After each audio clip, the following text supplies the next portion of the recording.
সৈতে আছে দুগৰাকী যুৱক আপোনালোকে হয়তো দেখিব পাৰিছে আৰু এওঁলোক আহিছে তামোলপুৰ জিলাৰ পৰা দীপাংকৰ দেৱনাথ আৰু হ'ল বিট্টু দেৱনাথ আৰু এই দুগৰাকী যুৱকে এতিয়া যাত্ৰা কৰিব কেদাৰনাথলৈ।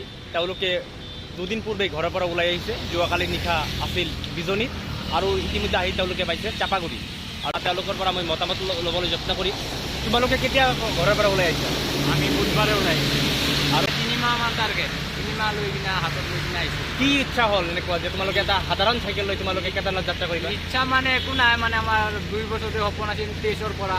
তো 23-ত কিবা প্ৰব্লেমৰ কাৰণে ওলাব পৰা নাই, 24-ৰ পৰা নাই, 25-ত ওলালোঁ। চাওঁ ভগৱানে কি কৰে, সেইকাৰণে ওলাই আহিলোঁ। তোমালোকে খালি কেদাৰনাথে ঘূৰিবা আৰু বেলেগ কোনোবা? কেদাৰনাথ যাম, ৰাম মন্দিৰ যাম, হৰিদ্বাৰ যাম আৰু এইফালে মায়াপুৰ যাম।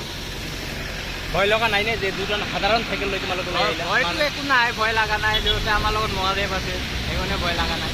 আৰু মোৰ লগত তেওঁ আছে, তেওঁৰ লগতো কথা পাতিম। কি তোমালোকে দুইজনে সাধাৰণ এটা চাইকেল লৈ ওলাই আহিলা?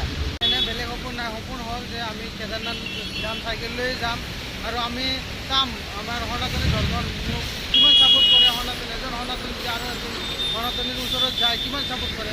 বৰ্তমান সনাতনী কেইজন আছে ওলোৱা, আমি ওলালোঁ। আমাৰ দৰে আৰু যাতে প্ৰজন্ম আছে সিহঁতে যাতে ওলায়, সেইটো বিচাৰিছোঁ। আমি দেখাব খুজিছোঁ যে আমাৰ দৰে চবেই ওলাব লাগে সনাতনীৰ কাৰণে, ঠিক আছে। আমাৰ দৰে আমিতো ধৰকচোন চাইকেল লৈ আহিছোঁ, কোনোবাই গাড়ী লৈ যাওক। আমাৰ যিটো ৰীতি নীতি আছে, সনাতনী মন্দিৰগিলা আছে, চাব লাগে।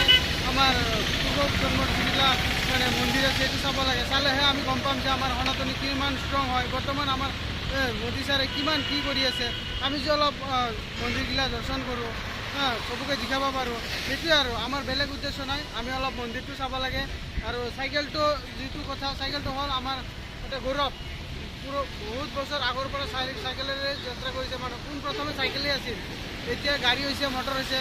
এতিয়া ধৰক জীপ যাকে ইচ্ছা তাকে লৈ যাব পাৰে, কিন্তু চাইকেলটো কোনেও সাহস নকৰে। সেইকাৰণে আমি দেখাব খুজিছোঁ যে চাইকেল লৈ চব পাৰি, ইচ্ছা কৰিলে খোজকাঢ়িও যাব পাৰি। সেইকাৰণে আমি চাইকেলটো সাধাৰণ উদাহৰণ এটা দিব। বিশ্বাসটো আৰু চেষ্টা। তোমালোকৰ কিমান দিন লাগিব এই ট্ৰিপ যিটো সপোন লৈ তোমালোকে ওলাইছা? কিমান দিন লাগিব তোমালোকৰ? এৰাউণ্ড 3 মাহমান লাগিব, তাৰ কমো লাগিব পাৰে। আমি 5500 কিলোমিটাৰ এটা কেলকুলেশ্যন কৰি কিনে ওলালোঁ, কিন্তু ইয়াতকৈ বেছি লাগিব পাৰে। 5500 কিলোমিটাৰ আমি ৰানিং কৰিব কাৰণে ওলালোঁ। এতিয়া কিবা হয় এতিয়া তেওঁলোকে জনালে তেওঁলোকৰ মতামত। তেওঁলোকৰ এটা সপোন আছিল যে তেওঁলোকে কেদাৰনাথ যাব আৰু তেওঁলোকে কৈছে মানুহে গাড়ীৰে যায় বা বাইকেৰে যায়, নানানভাৱে যায়। তেওঁলোকে কৈছে আমি এটা সাধাৰণ চাইকেল লৈ যাম। তেওঁলোকৰ আত্মবিশ্বাস আছে আৰু বিশ্বাস যদি থাকে সকলো কাম সম্ভৱ।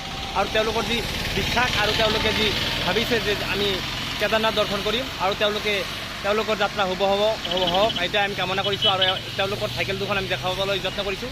সাধাৰণ দুটা চাইকেল লৈ তেওঁলোকে ওলাই যাত্ৰা কৰিছে কেদাৰনাথ অভিমুখে। আৰু দেখা পাই ছাপোৰ্ট কৰিব, জয় শ্ৰীৰাম বুলি জয় ধ্বনি দিব। শ্ৰীৰাম, হৰ হৰ মহাদেৱ। বেলেগ একো নালাগে, আমাক জয় শ্ৰীৰাম বুলি ধ্বনি দিলে হ'ল। আমি এইটো বিচাৰোঁ। তেওঁলোকক ৰাস্তাত পথত কোনোবা ঠাইত দেখিলে, কোনোবাই যদি দেখা পায়, তেওঁলোকক অলপ মাত দিবলৈ তেওঁলোকে কৰিছে, অনুৰোধ কৰিছে। জয় শ্ৰীৰাম ক'বলৈ অনুৰোধ জনাইছে। আৰু একো নালাগে, তেওঁলোকৰ অলপ খালী সহযোগিতা লাগে আৰু উৎসাহ লাগে। আৰু তেওঁলোকে দুয়োগৰাকী একে ঠাইৰে যুৱক আৰু তেওঁলোক দাৰকুচিৰ হয়, তামোলপুৰ জিলাৰ।